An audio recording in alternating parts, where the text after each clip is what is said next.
Hello YouTube, welcome back. I'm just showing my latest project I just got finished with.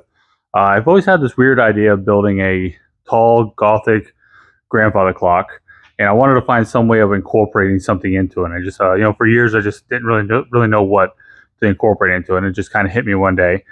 I'm going to do like a Grim Reaper coming out of it because, the Grim Reaper is kind of like all about time.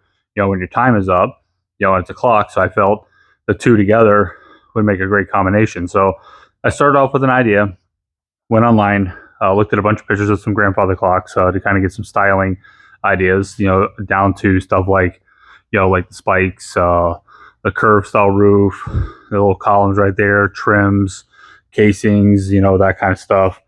So that's where I started with, and I drew essentially a drawing up as my, I guess you can say like a concept, and then from that point I just started picking up the lumber, the skeletons, an extra skeleton from Halloween. It's one of those old 5-footers.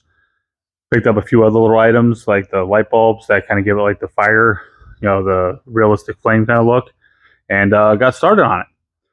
As you see, I definitely got a couple unique little features on here. One of them is obviously, the eyes, where it looks like his eyes are on fire. And I also did a fire in the case itself to give it a little backlighting. I wanted to find a way to incorporate the pendulum into it. So you can see where I have his hand set up to where it looks like his hand is actually swinging the pendulum back and forth, almost like he's coming out of the clock, saying tick tock, time is up kind of thing. So I thought that'd be a cool way to incorporate the pendulum into this particular prop right here. One, it has movement, so it kind of draws your eye to it. Two, it has a little bit of functionality, when it comes to, being, grabbing your attention essentially. So I kind of like that. I also gave it the look like he's breaking through the glass. So I have kind of like a broken glass look in here with like some plexiglass. Obviously, when he broke through the glass, he broke the weights off. So those are laying right there on the bottom of the case right there. I have them glued in so they don't move. The clock face is actually repurposed. Actually, the clock face, the pendulum, and the weights are repurposed from an old clock that we've had for years and years. I just didn't want to do anything with. But I did have to repaint all this stuff.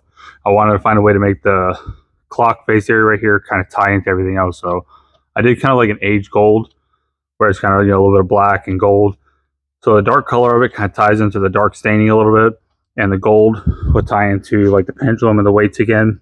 So it kind of ties two aspects of the clock together. Let this section the color that it already was, so this way, when the doors close, you can read it nice and clearly. But overall, I think this one come out pretty good. I'm definitely no master clock builder, that's for sure. But overall, I think for what it is, what I built it for, I think it turned out pretty good. If you would like to see the entire build of this, you should check out my other channel. It's called Hallow Props. I'll put the link in the description. I have a full video of how I built the whole thing from start to finish. Also, this ended up being a father-son project. So I will give a little credit to my youngest. He's going to be 14 soon. He come up to me saying that he kind of wants to learn a little bit about carpentry. So I told him my next project is pretty much going to be essentially a form of a carpentry kind of prop. There's going to be a lot of woodworking, using saws and miter saws, all that kind of stuff. So I asked him if he wanted to help, and he said, yeah, he wanted to help. So he actually helped me with probably about 75% of this clock. Obviously, he did a fantastic job. I'm very proud of him, using the tools, the saws, obviously closely watched to make sure his fingers weren't anywhere where they shouldn't have been. But he did a great job, using the table saws, the chop saw, the nail gun, the brad nailer, the drill, all that kind of stuff, making sure everything was nice and even, like the little moldings and stuff like that before he nailed them on. Then he helped me with doing all the staining, wiping it all off, all that kind of stuff. So I'm very proud of him. He did a great job for his first little, project. So it was a lot of fun doing a project with my son. I can't wait to essentially do the next project with him. So I'm waiting for him to tell me what he wants to do. So hopefully we get to do another cool little prop like this. But if you like this video, hit that like button. Leave me a comment. Tell me what you think of it. As always, thanks for watching.